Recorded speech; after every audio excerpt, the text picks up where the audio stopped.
ఇది ఒకసారి ఎగ్జామినేషన్లో అడిగిన question sir.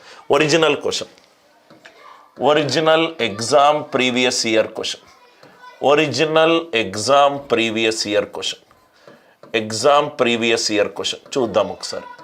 Original exam previous year question. Question చూడండి, క్లాసులో ఫస్ట్ క్వశ్చన్ చదువుదాం. క్లాసులో 600 మంది స్టూడెంట్స్ ఉన్నారు. ఎన్ వాల్యూ ఇచ్చాడు, యావరేజ్ ఇచ్చాడు. యావరేజ్ సగటు అండ్ ఎంతమంది ఉన్నారు ఎప్పుడు విలోమంలో ఉంటుంది కాబట్టి అలిగేషన్ యూస్ చేసుకోవచ్చు. రైట్, బాయ్స్ యొక్క యావరేజ్ ఎంత? 12.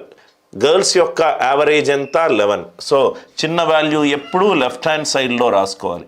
గర్ల్స్ ఎప్పుడు 11, బాయ్స్ ఎప్పుడు కూడా 12, బాయ్స్ ఎప్పుడు కూడా 12. అదే స్కూల్లో కనుక బాయ్స్ అండ్ గర్ల్స్ ఇద్దరు ఉండుంటే 11 years and 9 months. ఈ మంత్స్ని, నెలల్ని మనము సంవత్సరాలుగా మార్చుకుందాం. రైట్, సంవత్సరానికి 12 నెలలు, ఒక నెలకు 1/12 సంవత్సరం. అంటే 3 3s are 3 4s are 11 3/4 అంటే ఇది 47/4. 11 3/4 అంటే ఇది 47/4. 47/4. ఇంతవరకు అందరికీ క్లియర్ అయింది కదా సార్? ఇది సంవత్సరాల్లో ఉంది, ఇది సంవత్సరాల్లో ఉంది, ఇది సంవత్సరము అండ్ నెలల్లో ఉన్నది. నెలని సంవత్సరాలుగా మార్చాను. So 9 months 9/12, 3 3s are 3 4s are 11 3/4 ఎంత సార్? 47/4. 47/4 అన్నీ కూడా సేమ్ పాయింట్ ఆఫ్ రెఫరెన్స్ ఉండాలి. ఐదర్ అన్నిటినీ నెలలుగా మార్చుకోండి ఆర్ అన్నిటినీ సంవత్సరాలుగా మార్చుకోండి. ఎప్పుడైతే నాకు భిన్నము కనబడ్డదో, హారములో ఏదైతే వాల్యూ ఉందో దానితోటి మొత్తం వాల్యూలను లబ్ధం చెయ్యండి. నాకు అన్ని సహజ సంఖ్యలు వస్తాయి, ఈజీగా సాల్వ్ చేయవచ్చు. Girls 11 4 44, boys 12 4 48. రైట్, ఇది 47/4 into 4 అంటే రేషియో ఎంత? హైయెస్ట్ వాల్యూ యావరేజ్ కంటే ఒకటి ఎక్కువ 3, 1:3. 1:3. నాకేం కావాలి సార్? 1 + 3 మొత్తము 4. 4 600 కనుక అవుతాయి. 4 into 150 600. కాబట్టి 1 into 150. Answer for this question is 150. Answer for this question is 150. ఇది భిన్నంలో కనుకుంటే హారంలో ఏదైతే వాల్యూ ఉందో దానితోటి లబ్ధం చేయండి. భిన్నాల మీద యాక్ట్ చేయకండి. సహజ సంఖ్యల మీద యాక్ట్ చేస్తే సింప్లిఫికేషన్ ఈజీ అవుతుంది. మొత్తాన్ని 4 తోటి మల్టిప్లై చేశాను. 11 4 44, 12 4 48, 47/4 into 4 47. 48 - 47 1, 47 - 44 3, 1:3. 1 + 3 ఎంత అయింది? 4. 4 అనేది 600 అవుతాయి ఇంటూ 150. 1 into 150. ఆన్సర్ ఎంత? 150. ఆన్సర్ ఎంత? 150. ఇక్కడ కూడా చూడండి సార్, ఇది కూడా ఒరిజినల్ ఎగ్జామ్ న్యూమరికల్ వాల్యూలే మార్చలేదు sir. Original exam PYQ, original ఎగ్జామ్లో వచ్చిన ఒరిజినల్ క్వశ్చన్. యూరోపియన్స్ ఇండియన్స్ ఒక ఆర్మీలో ఉన్నారు. యూరోపియన్స్ ఇండియన్స్ ఒక ఆర్మీలో ఉన్న క్వశ్చన్ ఒకసారి చూడండి సార్.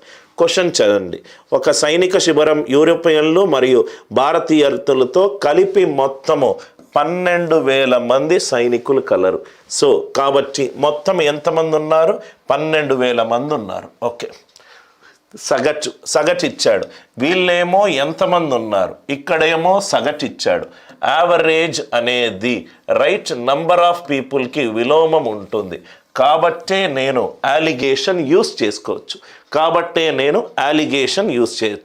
చిన్న వాల్యూ ఎప్పుడూ కూడా లెఫ్ట్ హ్యాండ్ సైడ్ ఉంటుంది, పెద్ద వాల్యూ ఎప్పుడూ కూడా రైట్ హ్యాండ్ సైడ్ ఉంటుంది, సగటు ఎప్పుడూ కూడా మధ్యలో ఉంటుంది.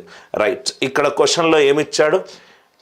యూరోపియన్ల యొక్క సగటు ఎత్తు 5 feet 10 inches, Indians 5 feet 9 inches. ఈ వాల్యూ దీనికంటే తక్కువ కాబట్టి ఇండియన్స్ అనేది లోయెస్ట్ వాల్యూ. ఇది ఇండియన్స్, ఇదేమో యూరోపియన్స్. ఇండియన్స్ ఎంత సార్? 5 feet 9 inches. ఒక ఫీట్కి ఎన్ని ఇంచులు? 12 inches. 1 feet is 12 inches. 1 feet is 12 inches. ఒక ఫీట్కి ఎన్ని ఇంచెస్? 12 ఇంచెస్. అన్ని ఇంచెస్లోగా మార్చుకుంటే మనకు సహజ సంఖ్యలు వస్తాయి. ఒక ఫీట్కి 12 ఇంచులు, 5 × 12 60, 60 + 9 69. ఇండియన్స్ యొక్క సగటు ఎత్తు 69 ఇంచులు.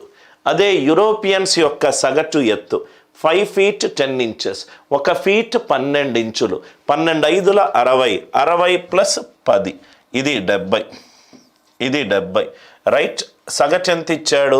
సగటు ఎంత ఇచ్చాడు? 5 feet 9 3/4. 5 feet 9 3/4. ఇది ఎంత సార్?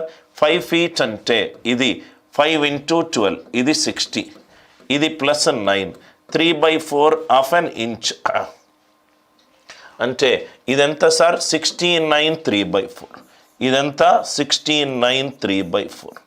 ఇదంతా 69 3/4. ఎందుకు సార్ 69 3/4? ఒక ఫీట్కి 12 ఇంచులు. సో 5 12 60, 60 ఇంచులు + 9 3/4, 60 + 9 3/4. ఆన్సర్ ఎంత? 69 3/4. 70 64 3/4కి 1/4 ఎక్కువ. 64 3/4, 69కి 3/4 ఎక్కువ. అంటే ఇది 1:3 రేషియోలో ఉంది. 1 + 3 ఎంత? 4. నలుగురు. కానీ క్వశ్చన్లో 12,000 అడిగాడు. క్వశ్చన్లో 12,000 అడిగాడు. కానీ నాకు 1 కావాలి అంటే 3000. అంటే ఆన్సర్ ఎంత? 3000. ఆన్సర్ ఎంత? 3000. అందరికీ ఈ లాజిక్ అర్థమైంది కదా సార్? ఇటువంటి కొంచెం క్యాల్కులేషన్ అని మీరు అనుకుంటారు. కొంచెము ఫీట్ ఇంచులు, km/h, m/s ఆ కన్వర్షన్ మెట్రిక్ మీరు తెలిసినట్టు అవుతే చాలా ఈజీగా ఈ క్వశ్చన్ని సాల్వ్ చేస్తారు. ఇక్కడ చూడండి సార్, మొత్తము మనుషులు 12,000. ఆ సైనిక దళములో ఇండియన్స్ ఉన్నారు, యూరోపియన్స్ ఉన్నారు. ఇండియన్స్ యొక్క ఎత్తు 5 feet 9 inches. ఒక ఫీట్ 12 ఇంచులు. 5 12 60, 60 + 9 69. యూరోపియన్స్ యొక్క యావరేజ్ ఎత్తు 5 feet 10 inches.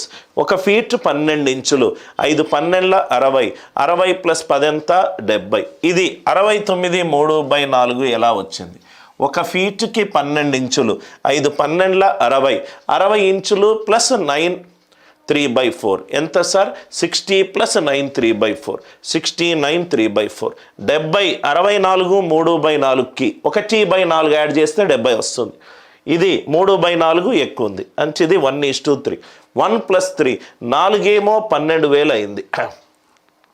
4 12,000 అయింది. నేను మీకు ఒక సపరేట్ క్లాస్ తీసుకొని right most non zero digit మీద చెప్తాను సార్. ఇక్కడ చూడండి సార్, ఇక్కడ 4 ఉంది, ఇక్కడ 2 ఉంది. 4ని ఏ సంఖ్యతోటి ఏ అంకెతో వచ్చి మల్టిప్లై చేస్తే నాకు 2 వస్తుంది. 4 3 12 అంటే 1 × 3. ఆన్సర్లో right most non zero digit 3 ఉండాలి. ఆన్సర్లో right most non zero digit 3 ఉండాలి. మళ్ళీ ఎక్స్ప్లెయిన్ చేస్తున్నాను సార్. 4 12,000 అయింది. 12,000లో right most non zero digit ఏంటి? 2. 4ని ఏ అంకెతోటి లబ్ధం చేస్తే నాకు 2 వస్తుంది? 4 3 12, 3 తోటి చేస్తున్నాను. 1 3s are 3. 1 3s are 3. కాబట్టి ఆన్సర్లో right most non zero digit ఎంత ఉండాలి? 3 ఉండాలి. అందరికీ ఈ లాజిక్ క్లియర్ అయిందా సార్?